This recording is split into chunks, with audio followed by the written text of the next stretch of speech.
Don't forget to like and subscribe. Ladies and gentlemen, lean in, because our next guest is not just a rising star. Well, he's a rising force.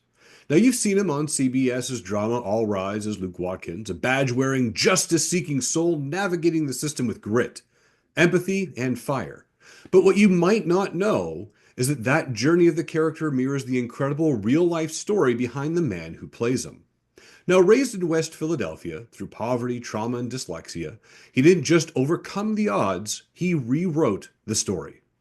A childhood shaped by hardship became the foundation for a life driven by purpose. From school plays and summer theater camps to the legendary halls of Juilliard, yes, Juilliard, Mm, he chased imagination like his life depended on it. But he didn't just stop at acting. Behind the camera, Jay Brinson is a visionary, a builder of brands, a real estate developer, a strategist who worked with giants like CBS, Warner Brothers, Whole Foods, and the Oprah Winfrey Network. He's helped launch startups, shape marketing for multi-million dollar enterprises, and bridge the gap between art and commerce with a poet's heart and a CEO's precision. And now, he's stepping into it with purpose like never before, partnering with organizations like Mass Liberation to help break cycles of pain and punishment and build cycles of peace and possibility. He's an artist, a businessman, a mentor, a survivor, and most of all, he's a storyteller with the kind of voice that doesn't just entertain, it transforms. Please join me in welcoming the unstoppable, the unforgettable Jay Brinson. Jay, thank you so much for your time and welcome to the show. Woo! Wow, Chris, that was crazy, man. Thank you. What an honor. That's like, wow. Thank you for that introduction, man. Well, thank you for your time and being with us. This is absolutely phenomenal. I'm going to dive in this with you. I'm going to throw you for a loop here. Everyone's going to ask you, why'd you get into acting? And we'll get there too.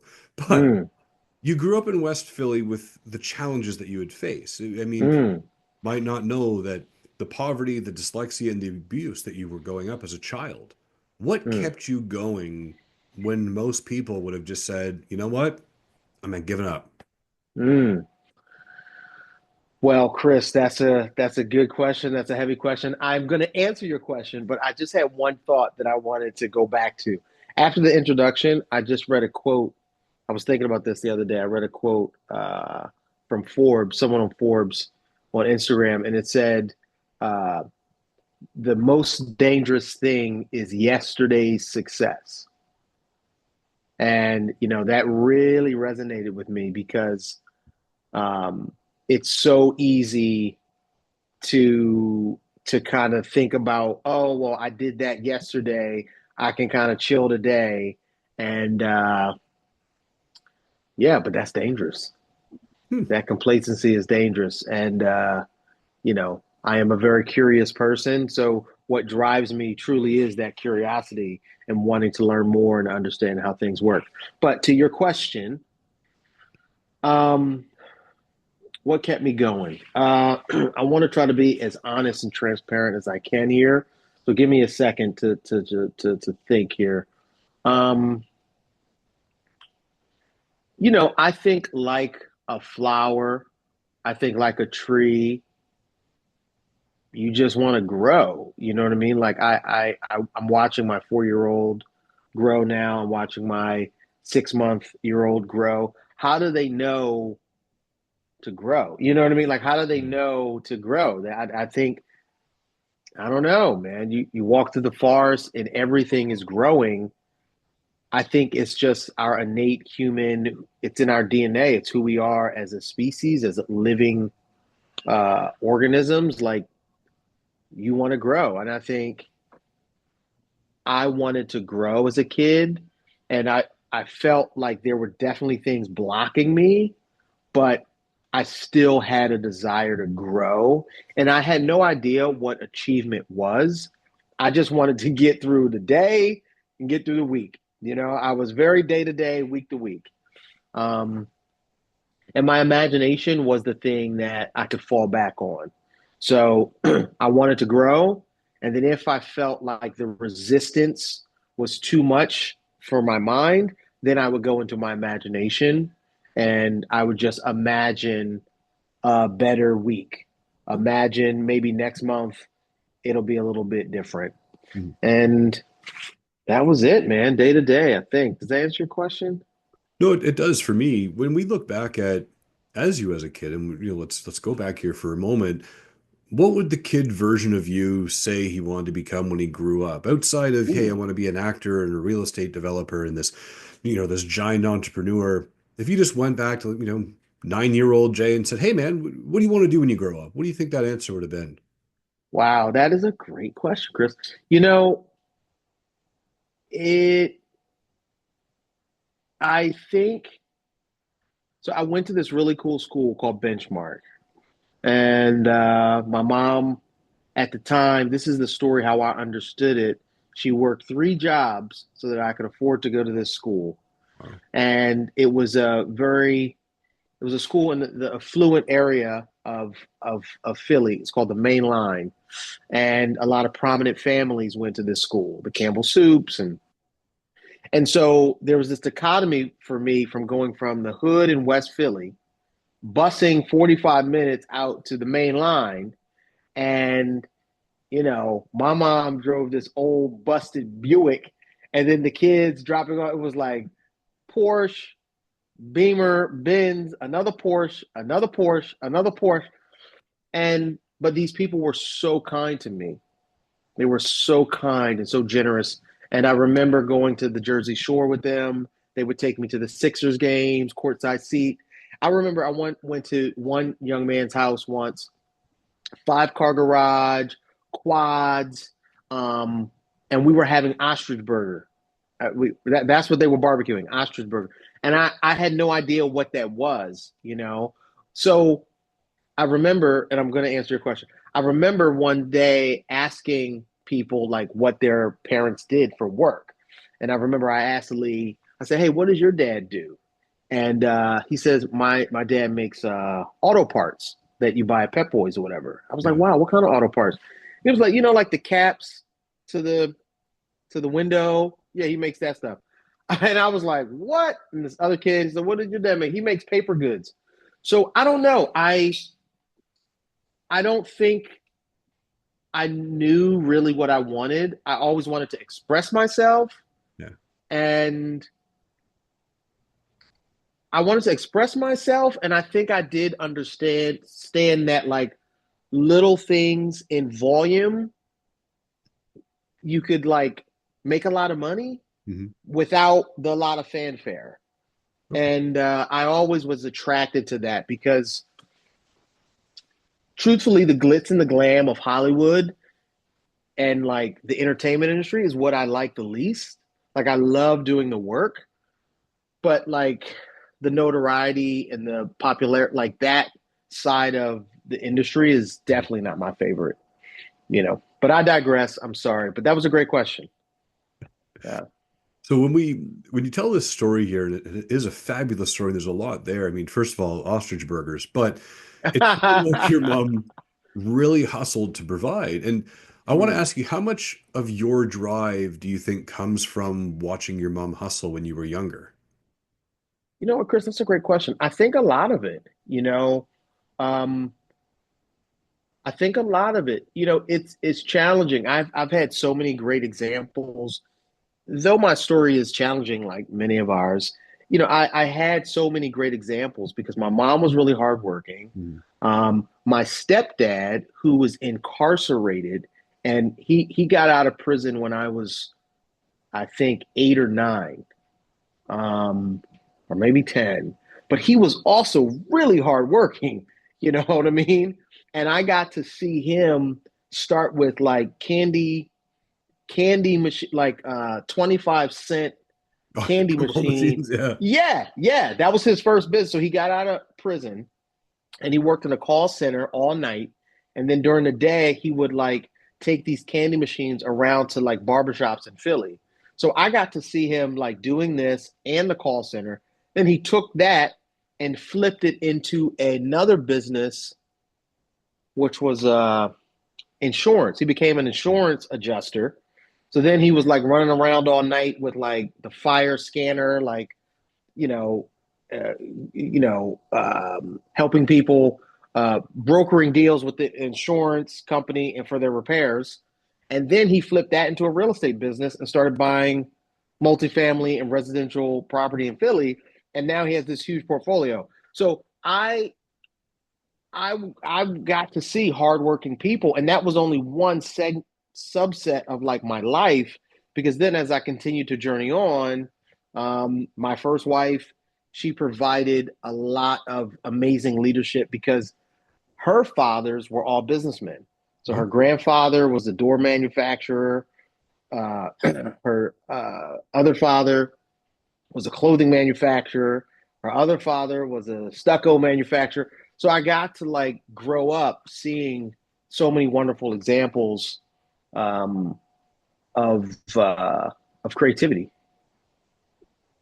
it's really cool when we hear these stories from you. I mean, it sounds like there's a lot of emotional intelligence that has been Mm, brought in just from watching everyone around you.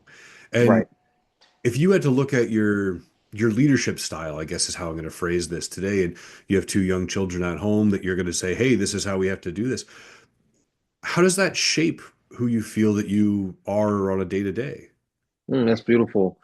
Um, Yeah, I think you're right. I think it's not knowing. And that's my style of acting as well and storytelling. It's not knowing. It's all discovering. It's Mhm. all, well, what is this moment? I don't know what the moment is. Let's see, let's discover it. And let's just capture that and let it be what it is. So that would be my pitch to actually not know what it is and to try to discover it. Um, yeah. So Yeah, so my leadership style, follow, yeah, follow, grow, learn, follow, yeah, and do. exactly. Just like not know exactly what you should do. Because as I reflect, man, when I thought I knew, I was always wrong. You Mhm. know, when I embraced the not knowing, it really made a huge difference. Yeah, I feel like I'm rambling at this point, No, but it's all good. sorry. When you talk about these things and you brought up, what you bring to acting, do you remember the exact moment when you knew that acting was more than just a hobby? I think I always knew that it was something that I wanted to get really good at. Mhm. So I knew that I was going to have to do it for a long time to get good. So I would say I started acting really seriously 14, 15. I would say 14, 15, 16. Then going into high school. During high school, I did not actually act as much. I did more behind the scenes stuff. Um, but I always knew I saw Jeffrey Wright do Top Dog Underdog in New York. I think I had to be 15 years old. And I just said to myself, oh my gosh, like if I'm an actor, I want to do it like that. Mhm. And so I think I always gave myself plenty of time. I don't know how old Jeffrey Wright was at that time, but as a little kid, I just knew he wasn't 20. You know, Yeah, like he yeah. wasn't right out of high school. Like so I knew, oh, it's gonna take time because I can't be that good next week. There's no way. There's no way. I was like, all those lines. I'm like, how did he learn all those lines? That's all I could think about at 15. Like, how could he learn all those lines? Not even thinking about the potency of the Yeah. performance and like, um, yeah, yeah. So early on, I would say 14, I knew that I wanted to be a good actor, and I knew that I was going to put in the time to study to learn. Do you remember or do you recall, I guess, that aha moment where it was, wow, this is happening. Like this is Mm, getting bigger. Outside you mm. had your summer camps, your theater, but that moment where you took on not necessarily your first role, but the role where you're like, wow, like it's here. Yeah, yeah. So I love Canada and I love being Canadian, and I'm very, very thankful to Canada. Um, so Eric McCormick and Brad Wright and Maureen Webb kind of gave me that opportunity right out of Vancouver. And At the time, I had done like 7 lines on, um, I'd done like 3 lines on iZombie, 2 lines on, all these little shows that shoot in Vancouver. And I did a short film for Marine Web. It was called Counteract. And these 3 Canadian filmmakers wanted to tell, it was their take on the civil rights. And Marine called me and said, hey, Jay, listen, I don't want to offend you in any way, but these 3 white young filmmakers want to tell this story about the civil rights experience. Would you be interested? And I said, absolutely, absolutely.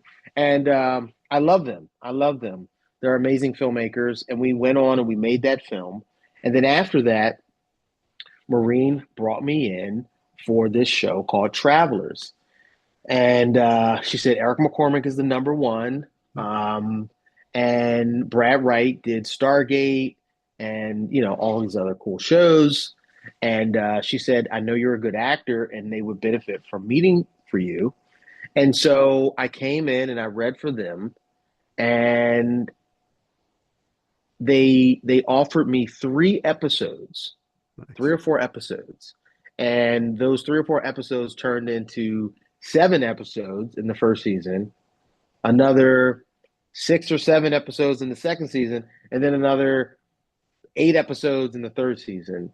And at that point, that was when things changed, because once I got past the third episode, I knew that I was the kind of actor that could tell a story in an arc, and there was enough. I had enough skill and enough ability to carry the story more than one episode and carry the arc. So at that point, I knew, okay, whoa, maybe I have something. And then also, you get around other great artists, and they are the ones that really give you the confidence, because it was everyone on that show that said, Jay, you're a great actor. And Eric himself saying, Jay, like I always remember, it was at one of the rap parties. We were all having a good time celebrating the end of the season, and we were outside at the end of the party, and he said, Jay, you gotta trust your shit, man. You gotta trust your shit. And I will always love him for that, because I don't know, I just downloaded that. Like, okay, like, just you have to trust that you're bringing enough to the work, and just go with that, you know. Yeah. So, what do you believe is one of the most? What do you think is from your story here? What do you Hmm. believe is the strongest emotion or emotional choice that you can bring to these characters? We have these different Mm, arcs, we have these different story, but a story, can be so compelling, but without an mm, emotional or some subtext layered underneath it, there's always that drive. So, what do you believe should be the strongest emotional thing in the toolbox? mm. I mean, in this moment, I'm just going to play on the same theme of wanting to live, wanting to. In the last role that I did in the Ryan Murphy series, playing Odin Lloyd, this is exactly what I did for that role, because I knew he had to die. Sadly, he was murdered.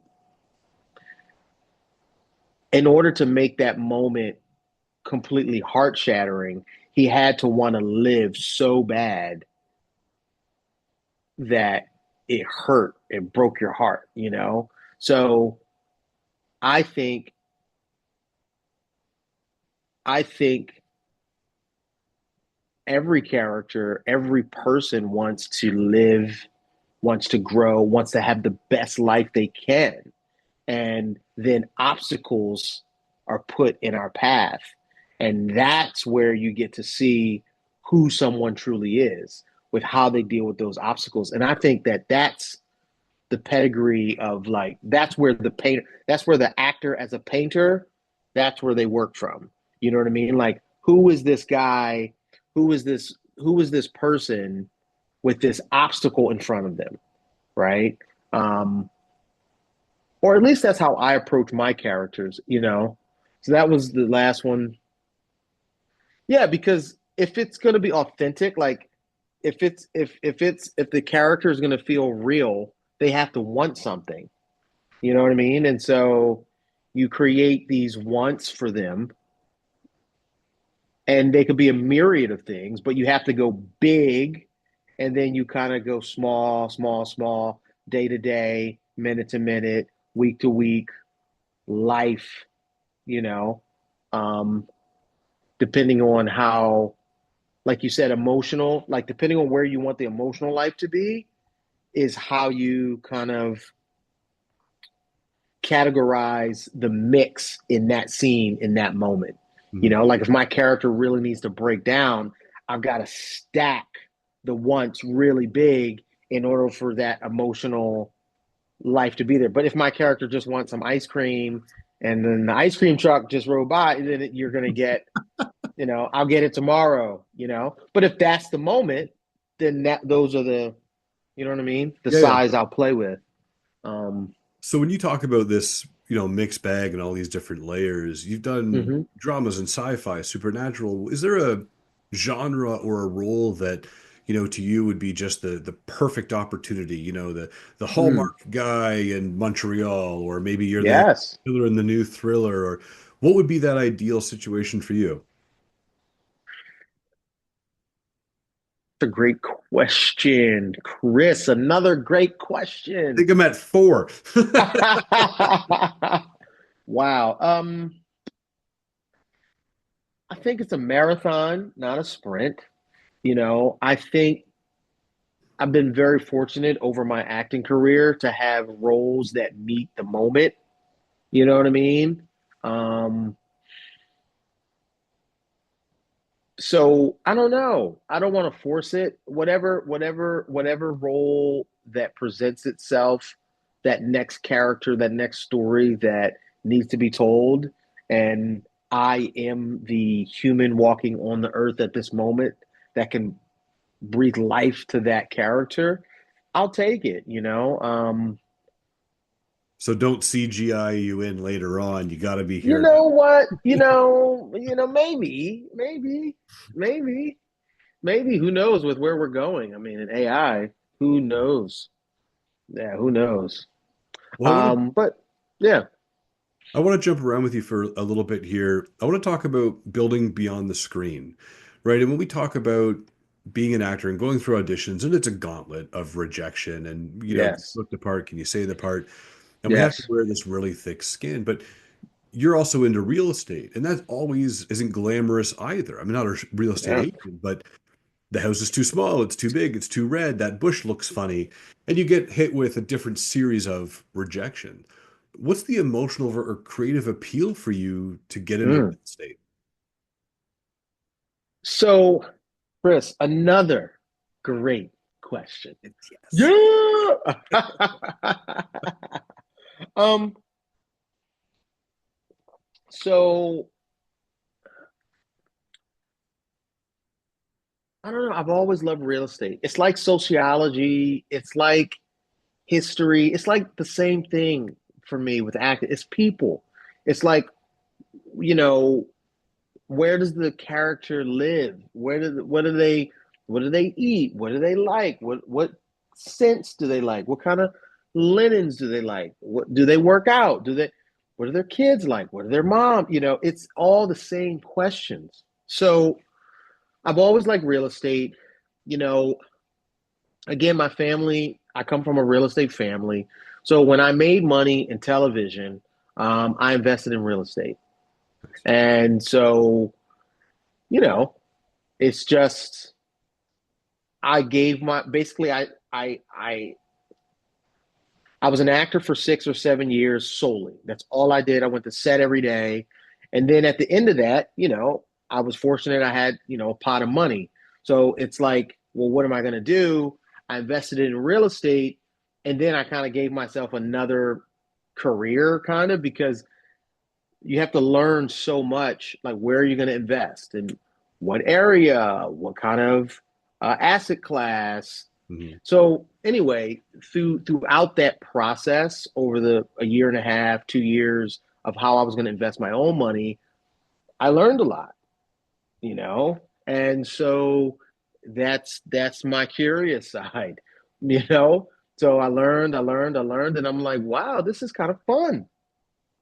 And then when my life blew up personally, um, I transitioned from New York, I'm sorry, from LA Hmm. to New York. So I was Vancouver, and then went to film in LA, and then I got divorced from my first wife in LA, and so the next chapter of my life was transitioning to New York City.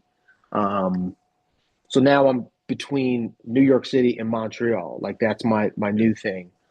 But yeah, when I looked at how to get connected in New York City, it was just like real estate was like the number one thing. My wife is works in the theater, and so it was like the perfect mix. It was like real estate. I get to meet all of these cool, amazing people, and I get to see the city and learn the history and like eat at cool restaurants. I mean, it was just like a no brainer.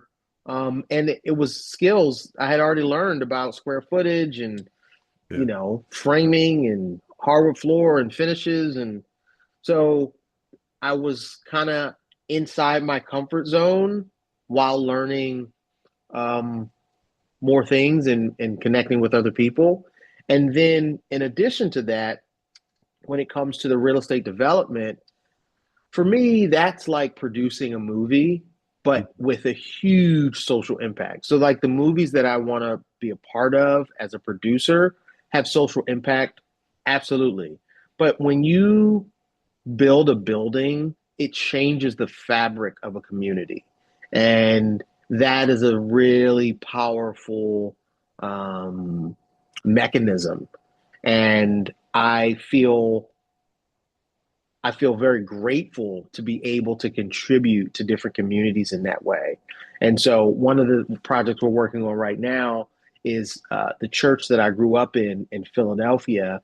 Um, we're trying to help them currently not lose the building and redevelop that into um, another version of itself to create a legacy for the next 100 years. So that's like, I mean, that kind of work is just like, and as an actor, I'm connected with different people. And so I can call people, I have access. It's easy. It's not easy for me to get in the rooms, but it's a lot easier for me to get in rooms now being on multiple television series than Yeah. when I first started, and so now I can use that ability, that access to help more people. So, with everything that you have going on, being in the real estate, doing startups with company, being an actor, and being in the theater with, and even your children, how do you balance everything? Your Mm. your artistic storytelling, your entrepreneurial strategies, your family life. Do you ever see that it's crashing around you at all? Yeah, you know what? I don't know. I don't know. I'm still trying to figure it out. Like, let's talk in 5 years. Let's talk in 10 years. Again, I don't know, man. Maybe I love working so much. I try to be present wherever I am. I try, like, we're right here, we're having a conversation. I try to be like right here. Right. And then when we're finished and I'm gonna go play with my daughter, I try to like be right there with her. A lot of times I do mess up, because the phone rings and then I'm like, oh, I gotta take this. But I'm trying to figure it out.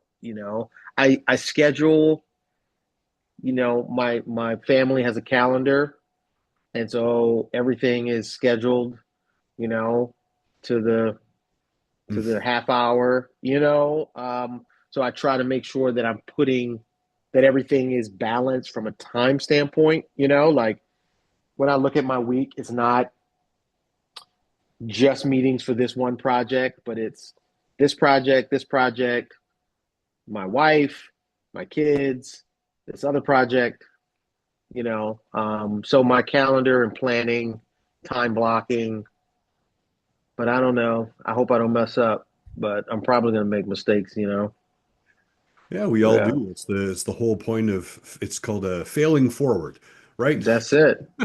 That's it. That's it. But it's hard to balance when you're getting something off the ground. It is hard to you have to add that high octane. You gotta press it hard to get the momentum. Like that's why I'm very thankful. Like my acting career, I'm not starting out anymore. You know what I mean? Like from a real estate standpoint, yes, I need to get the first two or three buildings done, and then that'll be easier. Um, So what do you think the biggest lesson you've learned so far has been? Definitely surround yourself with people that really want the best for you, that you can truly be yourself.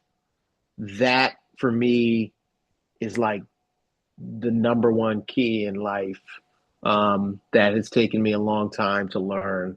You know, if you feel like you can't be yourself, then you feel like you have to like be another version of yourself around certain people, those are not the people for you. You want to find the people where you can be 100% authentic and Mm. be accepted.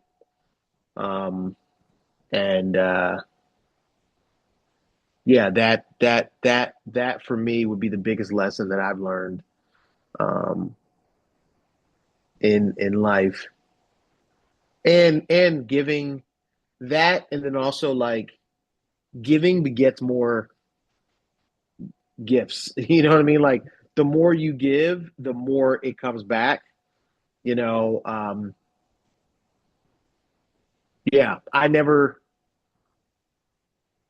I feel like I gave my way to where I am, truthfully. Like I never ever thought that I would be so fortunate in so many different areas of my life. Right. But when I look back, I really did try to give the advantage more Hmm. than I was taking. And when I reflect back, you know, I'm thankful for the opportunities where, because I definitely was not the cool guy. I was not the cool guy. I was really the nerd.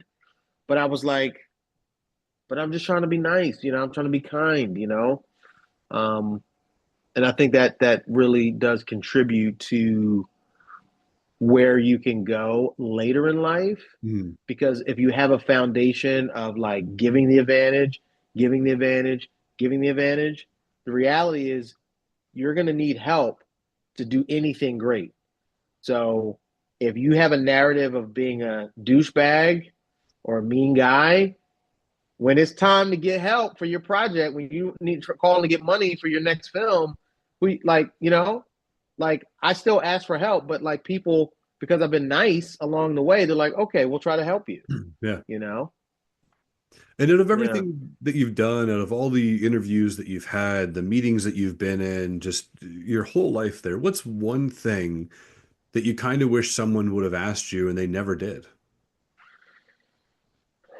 Well, Chris, you've asked phenomenal questions. You've asked phenomenal questions. Um, you know, as a if I go back to West Philly, you know, the difference between the J in West Philly and like the J in the room with the CEO of CBS who makes $30 million a year, right? Because that's where I flip in my mind, is that people are people. Yeah. People are people. Everybody's got to take the trash out. You know what I mean? Like, and really, at the end of the day, what do you have? You have your time, you have your energy, and you have your service. There is no bag. And I think when you grow up poor, you spend so much time consumed with the bag and the money, and it doesn't exist. You have time, you have energy, and you have your service. You have what you're contributing to, and that's really it. So those would be the biggest lessons Oh, but the question, what question? What I want to be a singer, but I'm not really a singer. No one ever asked me about like my music. Really deep down inside, I just want to make music and like play my piano and just like sculpt and think. Yeah. But no one ever asked me about that. What's your favorite song to play on the piano? I mainly like improvise, Mhm. truthfully. Um, so yeah, it's really just I kind of just play whatever like presents itself. But I'm studying actively. It's hard to make time, but I'm studying actively, so I'll have a better answer for you the next time we chat after many hours of practicing. And Jay, where And can people Morgan, learn more about you? what's that? Where can people learn more about you? Chris, they can I'm on all the socials, pretty much, not TikTok. Somebody told me recently I need to get a TikTok. I'm working on it. J Alex Brinson at J Alex Brinson at J Alex Brinson Real Estate to see that stuff. Yeah. And but yeah, I'm out there, connect. But yeah, more love, more fun, be creative, and get around good people that want you to be authentically you. And Jay, when you wake up in the morning and you got kids that you got to wrangle, what kind of coffee do you drink? So coffee is one of the things I love the most in life. We should have talked about coffee. So Vancouver taught me about coffee, man. Like Canada has amazing food, amazing farms, and great coffee, great beer, great craft beer. 33 acres, man. I miss Vancouver. Um, Coffee, yeah. So we grind it every morning, so it's fresh, right? And then we kind of put the hot water through it. I used to have a French press, but now Lynn's has this like more high end, like just coffee machine drip, and it like works great.